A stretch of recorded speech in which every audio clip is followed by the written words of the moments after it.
और अब बात हिंदुस्तान के सबसे बेशकीमती खजाने की। केरल के पद्मनाभ स्वामी मंदिर के तहखानों से पिछले 6 दिनों में 90,000 करोड़ का खजाना मिल चुका है। इस मंदिर के नीचे बने तहखानों से इतना सोना, चांदी, हीरे जवाहरात मिल रहे हैं कि देखने वालों की आंखें फटी की फटी रह जाएं। अभी तक स्वामी पद्मनाभ मंदिर के सिर्फ 5 तहखाने खोले गए हैं। छठा तहखाना अभी खुलना बाकी है। क्या है इस मंदिर के छठे तहखाने का राज? हिंदुस्तान का सबसे बड़ा खजाना 5 तहखानों से निकल चुका है 90,000 करोड़ का सोना। अभी एक तहखाना बाकी है। आज इंडिया टीवी आपको बताएगा क्या छिपा है छठवें तहखाने में। आखिर कितना सोना छिपा है दुनिया के इस सबसे अमीर मंदिर में। केरल के पद्मनाभ स्वामी मंदिर के तहखानों से पिछले 6 दिनों से मिल रहा है बेशकीमती खजाना।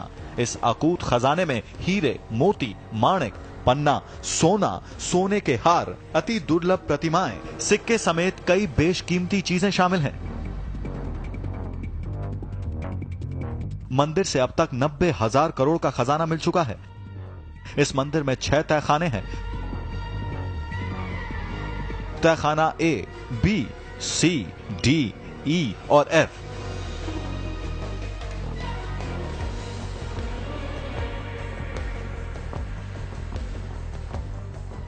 अब तक के 5 तहखानों से मिले खजाने ने ही इस मंदिर को देश ही नहीं दुनिया का सबसे अमीर मंदिर बना दिया है। अब सोचिए जब छठा तहखाना खुलेगा तो उसमें कितने हीरे जवाहरात निकलेंगे।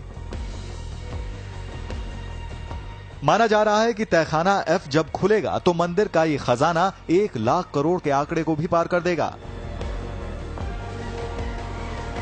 इतने पैसे भारत की सेना को भी नहीं मिलते। इतने पैसे कई देशों के पूरे साल भर की कमाई भी नहीं है। ऐसे में पूरी दुनिया की निगाहें मंदिर में बंद आखिरी तहखाने पर लग गई हैं। आज खुल सकता है ये आखिरी तहखाना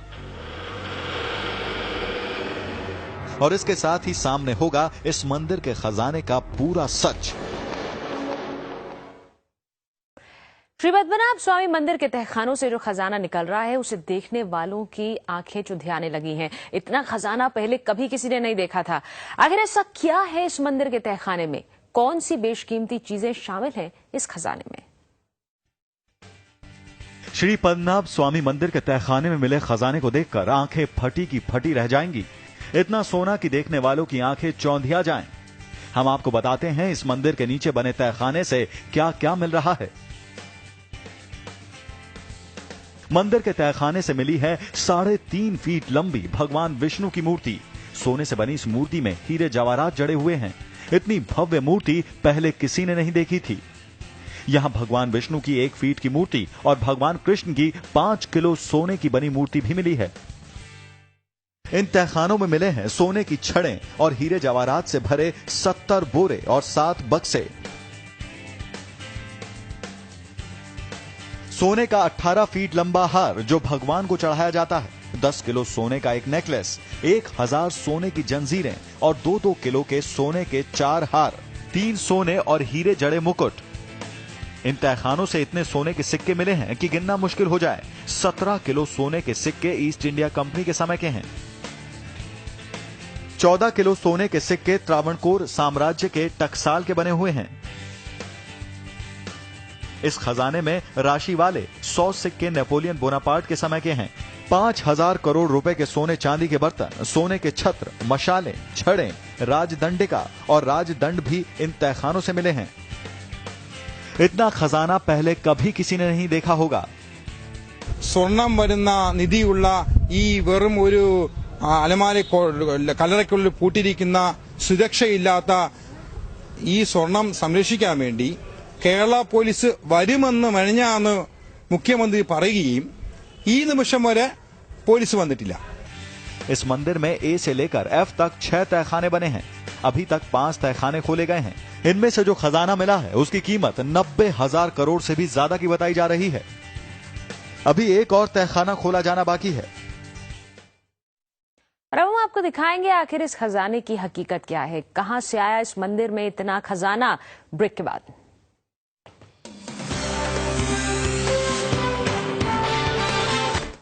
श्री पद्मनाभ स्वामी मंदिर में खजाने की गिनती जारी है, लेकिन बड़ा सवाल यह है कि तहखानों में बेशकीमती खजाना आया कहां से? क्या ये खजाना दान में मंदिर को दिया गया था या फिर ये किसी राज घराने का खजाना है? आखिर क्या है श्री पद्मनाभ स्वामी मंदिर के तहखानों से मिल रहे खजाने का सच? किसने मंदिर को दिया सबसे बड़ा दान? तिरुवनंतपुरम में भगवान पद्मनाभ स्वामी विष्णु के इस मंदिर की मौजूदा इमारत का निर्माण 18वीं शताब्दी में किया गया था।